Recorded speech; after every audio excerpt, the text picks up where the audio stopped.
Sobat Espos, kalian lagi nonton Mulai Dari Nol.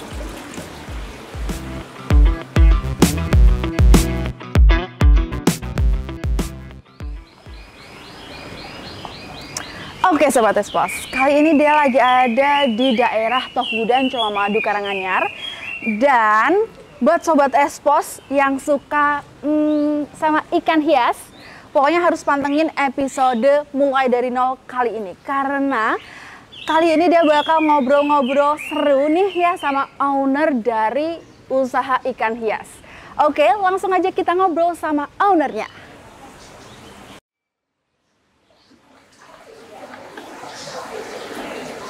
Halo Mas Fian. Halo bener, Mbak. Mas Fian ya? Iya Oke, benar. kenalan dulu Mas, saya dia. Ya, saya Fian. Oke, dari Salopos Mas. Ya, selamat datang Mbak Dea.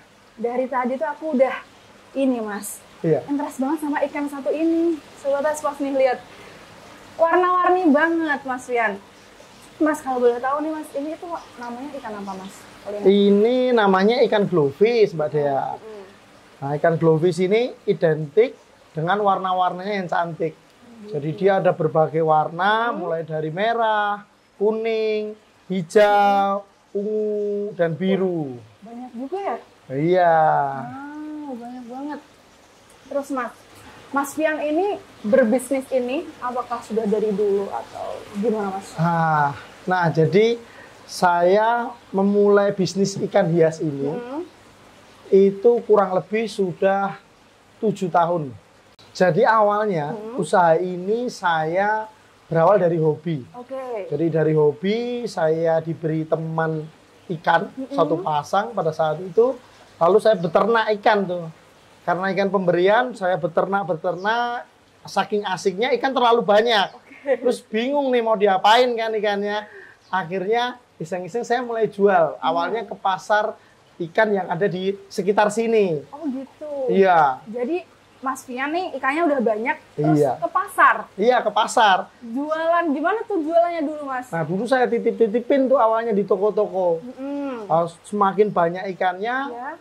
bingung lagi mau kemana. Akhirnya lama-kelamaan saya mencoba ikan yang lain. Karena pada saat itu saya menawarkan ikan-ikan itu tidak hanya satu jenis. Permintaannya, Mas, ada nggak ikan jenis yang lain? Akhirnya saya coba adakan ikan jenis lain. Satu persatu. Dan akhirnya sekarang jadi banyak. Nah, kalau ini kan ikan glowfish yang saat ini ikannya baru booming, baru rame banget. Berarti yang lagi banyak dicari orang ini? Iya, ini. Tetapi juga banyak ikan jenis lain. Contohnya ini. Ada ikan sebelah sini nih Mbak Dea. Nah, ini ada ikan cana. Oke. Wah, ikan cana ini juga rame ini. Ikan predator yang di kalangan dari anak-anak sampai dewasa juga suka ikan ini. Ini mahal Mas? Ini lumayan ikan ini ya. Lumayan, oke. Terus Mas, kalau yang tadi Mas Fian bilang dan cerita kalau dulu itu kebanyakan ikan, berarti dulu tempatnya gimana tuh? Awalnya saya tempat hanya di depan rumah.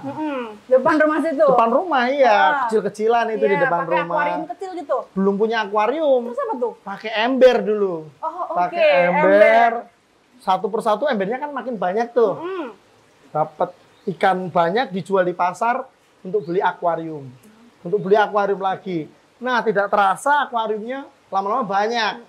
Nah, terus karena akuariumnya banyak, kok kalau satu jenis nggak ini ya, nggak rame ya.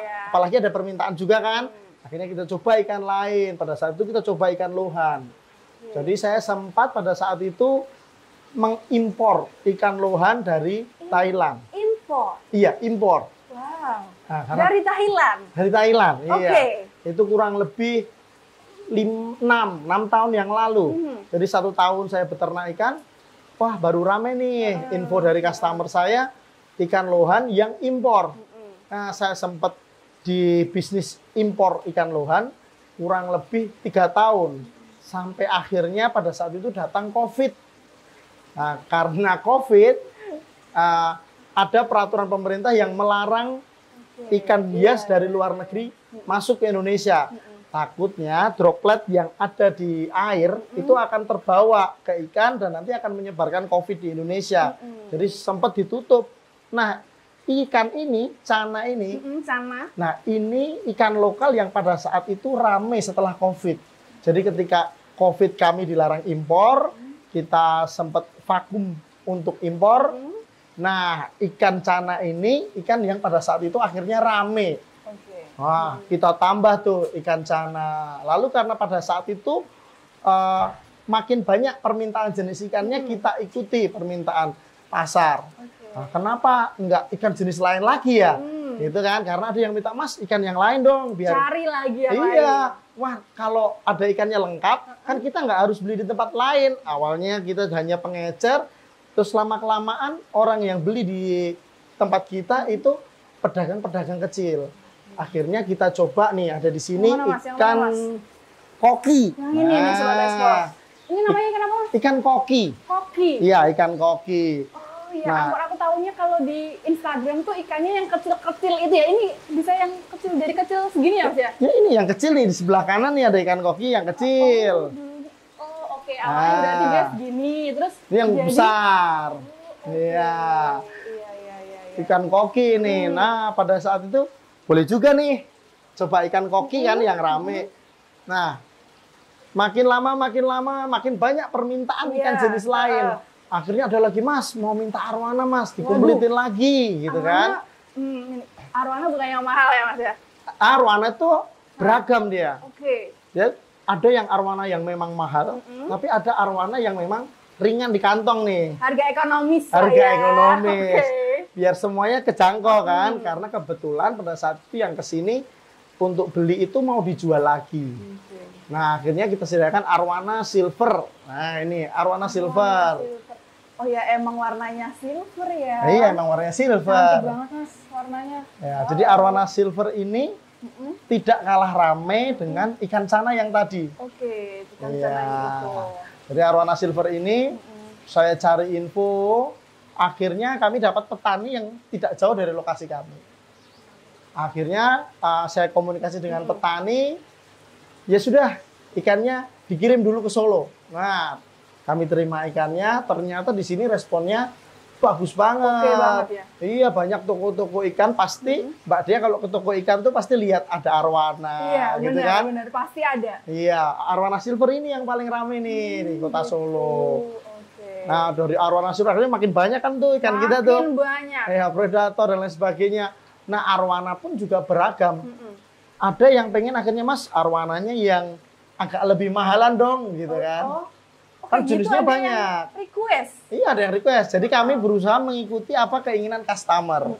Nah, mulai dari arwana Jardini, Pino, dan Golden Red, sampai Super Red. Mas, ini cerita Mas Fian nih, waduh aku makin nggak sabar pengen tahu yang lainnya. Iya. Tapi kita mau juga tahu Mas, ini kan aku melihat ini udah banyak akuarium yang Mas Fian punya.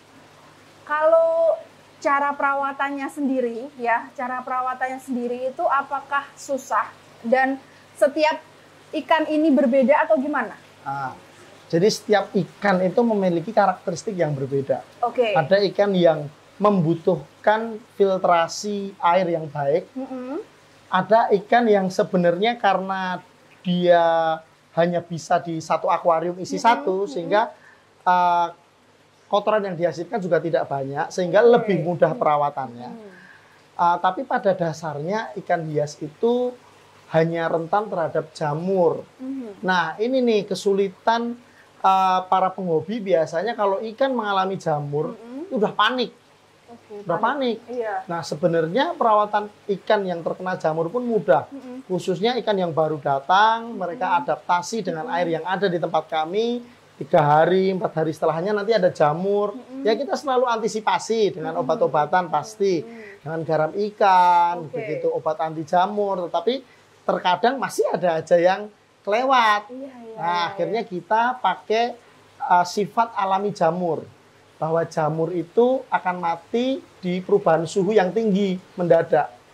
Sehingga kita gunakan alat heater atau pemanas untuk menaikkan suhu air di dalam akuarium, begitu. Terus Mas, aku juga pengen tanya juga tentang dulunya itu Mas Fian sebelum nyemplung nih, akhirnya nyemplung ya ke bisnis ikan-ikan ini semua. menurut Mas Fian tuh yang paling harus disiapkan orang mau bisnis apa? Bisnis ikan ini? Oke, khususnya bisnis ikan ya. Iya. Bisnis ikan itu yang terutama yang harus dipunya pasti akuarium. Iya, pasti. Pasti akuarium. Nah, setelah itu filtrasi yang baik. Filtrasi. Ada pompa, terus jenis-jenis filtrasi, kapas dan lain sebagainya. Di belakangnya ada contohnya nggak, Mas? Iya, ada. Mana? Filtrasi yang ini nih, di atas. Nah, ini filtrasi. Di dalam filtrasi ini kan air nanti diangkat naik, difiltrasi dengan baik, dengan media-media filter, lalu turunnya sudah bersih lagi. Oh, jadi ini tuh airnya tuh muter gini ya? Iya, dia muter. Karena ikannya kan airnya tidak berganti ya, beda dengan kondisi ikan seandainya di alam kan air mengalir. Benar, Tetapi di akuarium kan airnya tetap, sehingga filtrasinya harus baik biar ikan tetap sehat. Terus kenapa kok ini ada kapas, terus ini karang, itu kenapa Mas? Bedanya apa? Nah, itu untuk satu, ikan pasti yang ada di akuarium itu mengeluarkan lendir dan kotoran. Nah, ketika dia diangkat, dia nanti disaring di kapas. Hasil air baiknya nanti dilewatkan ke karang-karang untuk disaring lagi dan ada bakteri baik di situ. Terbentuk bakteri baik di situ. Nah, itu nanti air dengan bakteri baik, air bersih yang tadi bercampur bakteri baik, kembali lagi ke akuarium agar airnya tetap sehat. Setelah filtrasi harus punya apa tuh, Mas? Untuk pedagang ikan atau orang yang pengen coba bisnis ini, tentunya agar ikan enak dilihat, pencahayaan itu penting. Nah, ini ya Mas ya? Iya, lampu-lampu ini yang bikin makin cantik ya Mas ya? Iya, betul sekali. Iya. Dan terus apa lagi Mas? Yang terakhir pastinya ikan hiasnya. Iya, jangan lupa. Jangan Kalian udah punya apa-apa itu yang tadi disebut Mas Fian, ikannya lupa. Iya. Jangan sampai lupa ya Sobat Espos. Iya. Oke Mas. Setelah itu yang harus banget dipunya apa lagi Mas selain itu? Sebenarnya cukup. Itu aja sudah mewakili bagaimana teman-teman mau memulai bisnis ikan. Akuarium, ikan, lampu, filtrasi, udah cukup. Nah, tinggal nanti memperbanyak jumlah akuarium agar jumlah ikannya juga bermacam-macam. Gitu. Terus buat modal awalnya sendiri Mas, itu yang ya mungkin pengennya segini deh. Ini satu akuarium, terus dengan seperangkatnya ini semua kira-kira berapa tuh? Modal awal untuk bisnis ini sebenarnya tidak besar. Kita sesuaikan dengan jumlah akuarium yang ingin kita miliki. Sebenarnya, seandainya teman-teman hanya memiliki satu rak akuarium dengan isi akuarium susun 3, itu sudah cukup. Dan itu kalau di pasaran sekarang mungkin tidak lebih dari 1 juta atau 1,5 juta. Itu sudah bisa orang jual ikan. Tetapi bisa lebih murah lagi. Gimana tuh caranya? Caranya gampang. Datang ke sini, foto ikan, posting online. Tidak usah punya akuarium, tidak punya ikan juga tidak apa-apa. Tetapi bisa memulai bisnis. Nah, nanti untungnya bisa memulai beli kecil-kecilan satu dulu. Itu seperti saya dulu juga memulai dengan cara seperti itu. Intinya adalah Sobat Espos ini bisa menjadi mitra. Bisa. Gitu ya? Oke, jadi main-main ke sini ke Mas Fian nih, Mas kelihatannya aku pengen coba jualan dulu gitu ya. Iya. Ini kalau gimana ya Mas, mungkin dari pemasarannya dulu ya tadi Iya. Mas Fian ya. Bisa ya. Dan juga nggak resiko. Iya benar Bener kan? resiko. Iya. Oke, iya. Jadi gitu ya Sobat Espos ya. Dicatat tadi yang udah dibilang sama Mas Fian, kalau yang pengen bisnis ya kecil-kecilan dulu, paling kan punya uang tuh di kantong 1 juta udah oke ya Mas udah ya. oke. Yang perlu Sobat Espos tahu nih, yang nggak boleh sampai fatal, biar kerugiannya tuh nggak banget gitu apa Mas? Nomor 1, tentunya dalam usaha banyak resiko. Iya pasti. Apalagi usaha ikan hias itu berkaitan dengan hewan hidup. Iya betul. Ya kan? Yang paling sering terjadi itu apabila terjadi mati lampu. Waduh, tuh gimana tuh solusinya Mas kalau mati lampu? Pas posisi ikan penuh. Nah, solusinya memang mau tidak mau harus punya genset. Oh, oke. Nah, artinya genset agar pompa bisa tetap hidup.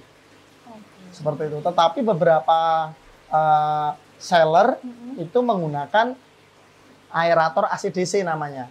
Itu aerator yang hanya cukup bisa memakai baterai, dia bisa hidup, tetapi hanya 2 jam, 3 jam. Nggak long last gitu ya? Iya, nggak long last. Terus juga selain itu hati-hati air. Karena air yang terlalu lama, yang tidak terfiltrasi dengan baik, itu nanti bisa menyebabkan bom amoniak. Apa tuh Mas, bom amoniak? Bom amoniak itu mengumpulnya kadar amoniak di air, sehingga justru malah akan meracuni ikan tersebut. Ikannya nanti mati. Dan yang ketiga, penyakit jamur yang tadi saya sampaikan. Iya. Karena jamur itu sangat kecil, kita harus cermat untuk melihat ikan. Oh, ini ada jamurnya nih. Biasanya ciri-cirinya ada titik putih seperti tepung. Di tubuhnya ikan itu? Disirip, di tubuh. Tapi biasa di awal pasti disirip. Oke. Itu terlihat sekali. Nah, kalau sudah ada biang jamur, nah sebelum menjadi banyak, harus antisipasi. Oke, Gitu. langsung harus segera ditangani. Iya. Oke. Terus tadi menyinggung tentang kerugian untuk itu. Iya. Apakah Mas Fian sendiri juga pernah mengalami itu? Sampai ruginya tuh, waduh garu-garu kepala nih, waduh kok gini gitu. Pernah nggak Mas? Tentunya bisnis 7 tahun yang saya jalani, dari mulai awal sampai ke impor, sampai sekarang, karena saya melihat ikan itu dari saya kecil sampai saya besar itu, ikan hias ada terus. Benar. Tetap pasti saya pernah mengalami rugi. Yang jelas sebagai pengusaha jangan takut rugi. Jangan kapok untuk rugi.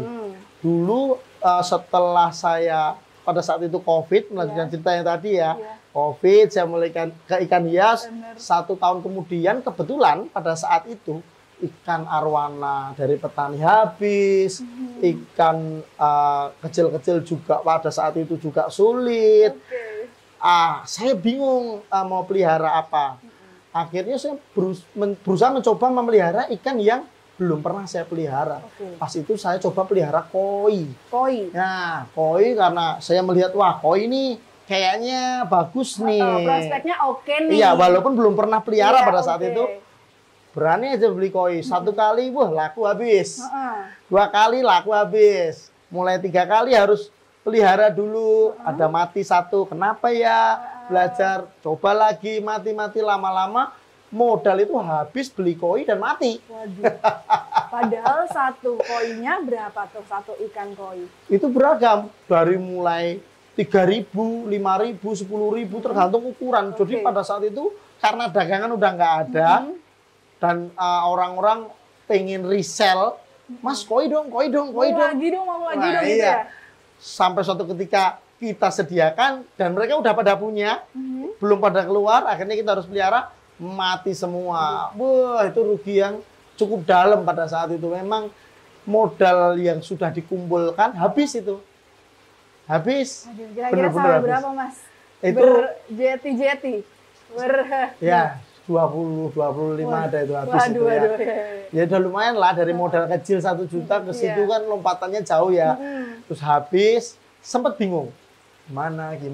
Pada itu saya, ya ini kembali lagi bahwa kita kalau usaha itu harus bisa kasih solusi dengan problem yang ada. Jadi saya coba komunikasikan dengan para petani, saya sampaikan apa adanya, saya nggak punya modal, tetapi saya punya pasar.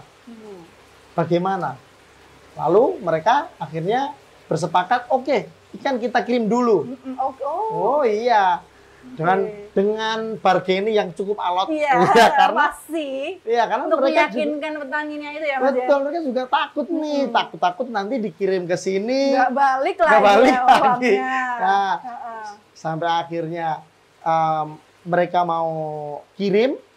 Nah, saya pelajari tuh, oh ikan tuh karakternya kayak gini. Jadi kita harus teliti ke ikan. Oh, kalau kita giniin dia mau, dia nggak mau. Nah, dari situ akhirnya jalan lagi dan makin banyak orang ke sini. Terus akhirnya tambah ikan lagi, ya kembali lagi akhirnya ke titik yang sebelumnya. Walaupun memang berat, tetapi akhirnya bisa memelihara koi. Yang awalnya hancur dari koi, habis semua, justru kembali komplit plus koi. Plus, dapat plusnya. Plusnya. Oke. Waduh. Jadi kalau bicara tentang kerugian ini pasti semua Pasti. pembisnis lah ya. Pasti. Ya. Kalau bicara tentang bisnis ikan ini Mas ya, ikan ini apakah punya prospek yang oke buat kedepannya? Oke, untuk bisnis ikan hias ini, Iya. menurut saya sebagai pelaku bisnis ikan hias itu sangat prospek. Kenapa? Dulu ketika saya masih kecil, saya masih balita, Iya. saya sering diajak orang tua saya ke pasar ikan. Masih ada tuh ikan koi, ikan komet, ikan cupang, itu kan ada tuh. Sampai sekarang ada dan masih laku. Itu udah berapa puluh tahun. Berarti bisnis ini long last banget menurut saya, walaupun memang dengan resiko yang cukup tinggi. Iya. Tapi tetap bisnis ini saya rasa jangka panjang sekali karena terbukti dari saya kecil sampai sekarang pasar ikan masih ada. Pasti. Iya, itu juga pedagang ikan keliling yang biasa ambil di tempat kita itu juga masih ambil di sini untuk dijual lagi. Jadi karena kita akhirnya setelah mengalami beberapa kerugian itu kita memutuskan untuk grosir. Nah, sampai sekarang nih kita menyediakan ikan hias yang grosir. Oke, jadi jualan sekarang satuan juga ini nggak Mas? Satuan juga, kita jual satuan, kita juga jual grosiran. Oke, gitu. Iya, jadi semuanya kita oke lah pokoknya. Pokoknya oke. Iya. Yang konsumen mau oke ada Oke. gitu ya. Terus Iya. tentang ini juga Mas, kadang kan sekarang tuh viral-viralan ya Mas ya. Iya. Ikan juga gitu nggak Mas? Iya sama. Setiap tahunnya selama 7 tahun ini, Iya. apakah juga begitu? Sama. Gimana tuh? Pada saat saya dulu impor lohan, pada saat itu lohan booming. Heeh. Lohan 3 cm, 4 cm harga bisa 1 juta, 1,5 juta. Tetapi ketika jumlah sudah banyak, orang sudah mulai banyak, ada lagi keluar yang baru. Cana pada saat itu yang tadi saya ceritakan, akhirnya cana rame, orang-orang berlomba-lomba cari cana di mana-mana butuh cana. Nah, setelah cana udah pada mulai punya, mulai keluarlah ikan glowfish. Rame sampai hari ini glowfish masih rame, sudah lebih dari 1 tahun. Tetapi ikan hias itu walaupun ada boomingnya, tetap semua ikan hias rata itu laku semua. Pasti ada yang cari ya Mas? Iya pasti, makanya ikan koki walaupun nggak booming, orang cari. Ikan koi, orang cari. Cupang, orang cari. Oh, Masnya juga ada cupang? Ada ikan cupang. Wow, oke. Nah, jadi segala jenis ikan hias, kita yang dibutuhkan oleh konsumen, oleh pasar, itu kita sediakan. Sehingga mereka kalau bisa, mereka cuma beli di sini, ikannya lengkap, terus mereka tinggal pindah di toko, jualin di toko. Gitu. Atau yang keliling, mereka jual keliling. Oke. Terus tentang harganya juga Mas, kan ini kan beragam juga ya. Ya, ikan yang Mas Fian punya ini, dari harga yang paling murah tuh apa Mas? Yang paling murah di sini ada ikan moli. Nih. Mana tuh ikan Ini moli? ikan moli nih yang kayak balon. Ini? Iya. Ikan moli ini murah sekali nih. Iya. Ini biasa per ekor Rp1.000 ikan ini. Ikan ini? Iya. Oke. Ikan moli ya? Iya. Rp1.000? Iya, biasa di pasaran bisa laku sampai 2.000, 2.500. Itu murah. Sampai ikan yang mahal kalau kita ada di sini arwana golden red. Nih. Mana tuh Mas? Nah, ini arwana golden red. Wow. Ini kebetulan warnanya cantik banget Mas. iya, ini ikan yang ukurannya kurang lebih 45 cm. Besar ya, ini bisa 2,5 juta. Wah. Iya. Tapi dengan ukuran ini juga sudah cantik kan ikannya. Iya, ikannya cantik banget. Sobat Espos, kalau yang mau cari ikan nih, ada nih Mas Fian. Ikan apa Mas tadi? Arwana golden red. Golden red. Wow, banyak banget koleksi dari Mas Fian ini ya. Iya. Tadi yang warna-warni tadi apa Mas namanya? Glowfish. Glowfish. Glowfish. Oke, terus tadi ada molly. Molly, Terus ya. ada ikan apa lagi Mas? Ini apa nih Mas? Ini ada ikan koi. Koi. Ikan koi. Terus ada ikan koki tadi. Koki tadi. Waduh, Iya. pokoknya lengkap banget di Mas Fian ini. Oke, terus yang tadi Mas Fian juga udah bilang kalau yang pengen mau jadi mitra juga oke ya Mas ya? Oke, Oke kita banget ya, siap. Mas ya. Iya. Yang pengen belajar sama Mas Fian juga boleh. Boleh, tinggal datang aja. Datang ke tempat kami di Sultan Aquatic. Tanya aja, nggak harus beli, tanya dulu. Takut-takut nanti asal beli nggak bisa piara lagi, malah mati. Ya nggak? Mending belajar dulu Belajar juga. dulu boleh. Mas Fian punya Instagram nggak? Saya ada Instagram. Apa tuh Instagramnya? Instagram untuk Lohan kita main di Flower Horn Indonesia. Oke. Ya. Terus untuk media sosial ikan hias kita menggunakan Facebook. Jadi Facebook itu kita gunakan sebagai pemasaran ikan hias dari Sultan Aquatic. Oke, berarti namanya apa, Mas? Sultan Aquatic. Sultan Aquatic. Langsung aja tuh di search di Facebook. Oke, Sobat Expos langsung tadi yang Instagram juga. Iya. Ya, langsung di search aja. Oke, Mas. Ini tips buat Sobat Expos yang mau berbisnis ikan hias. Oke, untuk berbisnis ikan hias, tentunya walaupun kita tadi udah dijelaskan kan banyak punya ikan, punya ini dan lain sebagainya. Tentunya jangan lupa harus punya strategi marketing penjualan yang tepat. Nah, untuk penjualan ikan hias, kalau teman-teman punya lahan atau rumah yang kebetulan lokasinya di pinggir jalan raya maksud saya, itu bisa langsung tinggal dibuka, orang akan berhenti. Tetapi untuk teman-teman yang ada keterbatasan lokasi, kita sudah memasuki era digitalisasi. Betul. Sehingga media sosial menjadi solusi untuk kita berdagang. Dimanapun kita tidak terbatas waktu, tidak terbatas lokasi. Begitu juga dari kami. Kami itu, customer kami tidak hanya dari wilayah Solo atau Colomadu saja. Dari Boyolali, Klaten, Sragen, Wonogiri, Semarang, Jepara, sampai ke Cilacap. Itu kita bisa kirim melalui travel, bis, kereta, semuanya mudah. Tinggal bagaimana kita rajin-rajin mempromosikan ikan hias kita secara online melalui Facebook bisa, TikTok juga bisa, Instagram bisa, dan media sosial lain. Oke, seperti itu Sobat Expos. Mau ada yang ditambahin lagi, Mas, buat Sobat Expos semuanya? Untuk Sobat Expos semuanya yang tertarik usaha ikan hias, tentunya teman-teman jangan takut untuk mencoba. Jangan takut untuk mencoba untuk usaha ikan hias, dan jangan lelah apabila usahanya mengalami kendala. Harus tetap semangat. Dan jangan lupa harus sering-sering ikut di media sosial. Apapun media sosialnya harus dicoba. Karena itu adalah strategi marketing yang sangat bagus pada saat ini. Mungkin itu saja. Oke Mas Yan, terima kasih banget ya. Akhirnya aku dapat kesempatan dan lihat-lihat koleksi dari galeri. Aku bilangnya galeri, soalnya ada banyak banget koleksinya Mas Fian. Oke, terima kasih. Terima kasih Mbak Dea. Ya, hati-hati.